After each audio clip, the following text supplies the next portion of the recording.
What's happening, guys? We are back with more vengeance, more punishment, more cosmic Ghost Rider. And I still can't get over his first encounter with the younger Thanos, where Thanos was just like, who? And he was like, I'm Frank Castle, man. And Thanos was like, I never heard of him. Just walked away.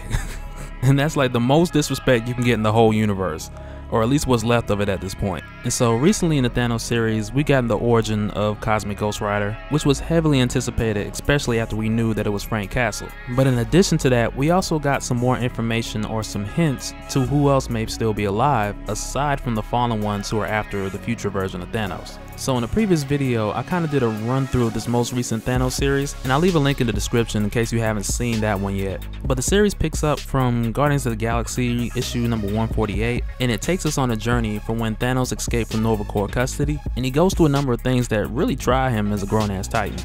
But as it continues, he's taken millions of years into the future by Cosmic Ghost Rider in order to go back in time and go get himself. And Thanos is one of those characters, to me, who is like that prime example of failing continually until you succeed, because with each time over the years he gets better, he gets stronger, and his eventual success, in my opinion, is an accumulation of a number of failures. Because if we go all the way back to Annihilation, where Drax ripped his heart out and literally killed Thanos, uniting him with death, when Adam Warlock brought him back, things weren't the same, because he's the one who found the body of Thanos floating in space. And when he found Thanos, he placed him inside a cocoon, much like the one he went into when Thor beat the brakes off of him. And Adam really had that one coming, because he tried to snatch Lady Sif and Thor wasn't having that. But he went into his cocoon, dipped out, and that was that. But when he found Thanos, he placed him in a regeneration cocoon, much like the one he uses for himself, because he believed Thanos needs to be alive in order to instill balance. And for Adam Warlock, it was a bit personal as well too, because he also believed that Thanos needed to remain living in order to keep his darker half Magus at bay. But then the cocoon was discovered by the Universal Church of Truth, which is a group of a bunch of different alien species who worship Magus, who thought the cocoon was Magus, but then Thanos jumped out the cake and killed everybody. Oops.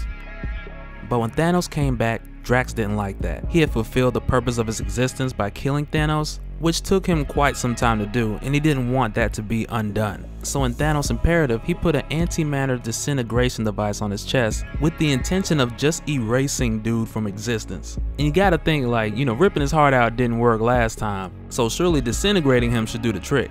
But it didn't, because he slowly, and I'm sure painfully, regenerated back from disintegration. And it was at that moment that we knew, or at least Drax knew, he messed up. But it was at that moment we realized that Thanos was unkillable. And the reason for this is because from his resurrection moving forward, he had been rejected by death from death. And that's one of the critical things he's taken with him throughout the years that's made him unkillable. And he has from then survived a lot of crazy stuff, like being left in collapsed universes, you name it. And when he came back, Drax got the business. And part of that was kind of ripping his heart out and disintegrating him, but also just this unbridled rage from being rejected by the one he loves, death. And that was pretty much the moment when Drax the Destroyer became a dandelion. But going back to the future, millions of years in the future, where you had this unkillable Thanos who's still trying to reconnect with death. But somewhere along the way in this journey, he's formed this alliance with Ghost Rider. And initially when we first seen this, it's like, how? How did we get here? And there's a lot of these how moments that pop up in this series. And throughout the different issues, we start to get answers to these different questions. Ghost Rider at the side of Thanos being one of many, let alone how is Thanos sitting in the mouth of Galactus, just chilling. And one of the first questions we had about this dystopian future was definitely, who is this new Ghost Rider? And in the previous video, I talked about how we found out his identity was Frank Castle. And at that time, we had only got a glimpse of how the years that he's been alive has changed him. And we also talked about a number of the different purposes he serves as the right hand of Thanos, and the different chores he has aside from feeding the Mad Titan's pet Hulk with Star-Spangled Super Soldiers. But we also found out that his journey as the Rider began when he died as one of the last heroes remaining, when Thanos wiped out everybody on Earth. And when this happened, Thanos didn't even kill him directly. His death was really a casualty of all the destruction, like half a building fell on him. But with his last dying breath, he said he would give anything to get back at Thanos. And right then and there, Mephisto was like, "You rang? Anything, huh?" Like, did you say anything? Because it sounded like you said anything. And I could just imagine that Mephisto, who's more or less like the devil in Marvel Comics, has been waiting all Frank Castle's life to bond him with Zarthos as the next Ghost Rider. And he's been doing this for some time now, more or less as a punishment to Zarthos, who's an ancient demon who hoarded and stole the powers of the original spirits of vengeance. But with him rising up in power, snatching all these souls, Mephisto had to trick him into captivity, and as a punishment, he bonds him with different riders. And that's how Mephisto produces all these different Ghost Riders. But with this happening, and I really hope it goes there, because with Mephisto finally getting his hands on Frank Castle and punishing, pun intended, punishing Zarthos, he has now inadvertently put together the perfect storm. Because the Punisher is someone who already seeks vengeance, and for Frank Castle, who already wears a skull on his chest, combining him with Zarthos, this demon who's been punished for millennia, and mixing that with the power from the spirits of vengeance, I don't know about you guys, but just from that alone, I'm gonna need that to come around full circle. And just from the way that Thanos wins reads so far, Mephisto seems to be still around, and just from his history with Zarthos, I would assume that he wouldn't be too happy about the allegiance between Ghost Rider and Thanos. And me personally, just as a fan, I would love to see him try to come do something about it. Perhaps in this Thanos series, or maybe even in a Ghost Rider standalone series, I don't know. Frankly, I don't care. I'll take it any way I can get it. But with Frank Castle being Ghost Rider on Earth where literally nobody's there, but after eons of being alone and literally going out of his mind, one day he gets a visitation by an injured Galactus, who's bleeding Pepto-Bismol. It's crazy. But Galactus comes to Earth way after everybody's gone, crying for help, looking for Reed Richards, and the only person here is Frank Castle. And what's crazy is here when they have this conversation, Galactus informs Frank that the Inhumans have been wiped out, but he mentions that the Shi'ar, the Kree, and the Skrulls have faced near extinction, which hints to the possibility that some of them are still out there. With the exception of the Inhumans, of course, they're gone. And at this point in time, Galactus believes that the Silver Surfer is dead because one of the last things he recalls is the Surfer sacrificing his life in order for Galactus to get away. And this is where Frank sees an opportunity, because he's been in isolation for eons, and previously in this conversation, he was really questioning if this was really happening or not. But even still, at this moment, he saw an opportunity, and he made a deal with Galactus, and that deal was for him to become the new Herald, and in return, Galactus can go ahead and eat the Earth. And it's like, why not? Ain't nobody else here. And Galactus obliged, and that's how Frank Castle became the Cosmic Ghost Rider, the Herald of Galactus, riding alongside with him wearing the biggest shawl I've ever seen in my life. And I'm gonna need y'all help in the comments, like, let me know where he got that shawl at. Wrong answers only. But man, when they run up on Thanos, Galactus is decapitated at like a 1 mile stretch. And I know it's probably bad to say this, but I would love to see this from Ghost Rider's point of view. Still charging at Thanos, and this huge body Galactus behind you, and the head falling in front of you. The scale of that moment alone is just mind-blowing. But when this happens, Frank initially still goes for Thanos, and Thanos just knocks him off his bike, and he's like, look, you can't defeat me, I can't kill you, let's make a deal. And that's when he became the black right hand of the Mad King.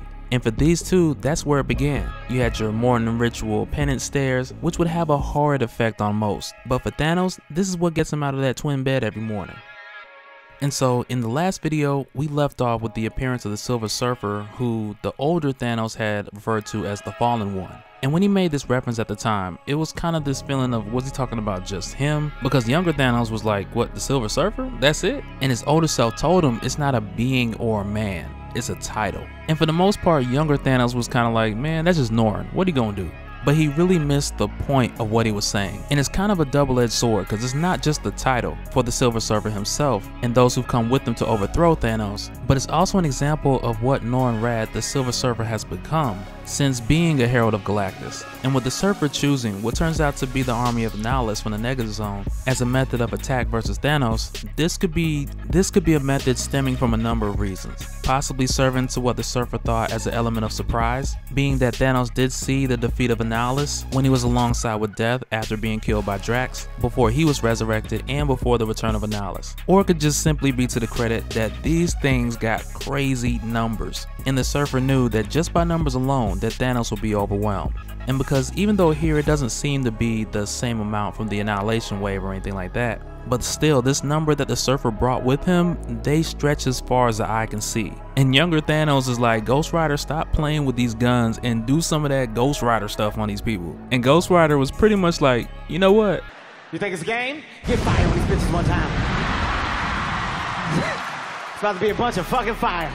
And he just purged the battlefield. And I mean, it was so much fire. You could see like the mushroom cloud from space. It was ridiculous. But the younger Thanos just knew that it wasn't over. And it kind of plays in the fact here that him being younger and fresher to failure, and the older Thanos kind of thinking, well, maybe I didn't need you at all. We notice the difference because the younger Thanos stayed aware that the Surfer was still there. Because even from his time, the Silver Surfer was a guy who could literally fly through the sun and just come out on the other side unharmed. But on the other side of that coin, the older Thanos, who's just ready for this to be over with, he asked the Surfer, where have you been? Have you come here to die? And if you have, why have you waited so long? And the Surfer's like, man, I've been busy, man. I've been working. And the older Thanos is like, what you been working on? And the Surfer is like, being worthy. Whosoever be he worthy shall have the power. Whatever, man, it's a trick. Well, please be my guest. This dude done got the hammer of Thor. He done brought Mjolnir into the fight. Now, what's that gonna do up against the Infinity Gauntlet? Because Thanos has Infinity Stones at his disposal, amongst a number of other things. Like, he's already out here fighting with the Sword of Surtur. And I don't know about y'all, but I'm definitely eager to see where this goes. But that'll do it for this one, guys. If you enjoyed the video or learned something new, smash that like button. If you're new to the channel, be sure to subscribe so you can catch the spills every week. I got more videos on Thanos wins here at the end of the video and down in the description. Be sure to check those out, and we'll do it again next time. Alright, later.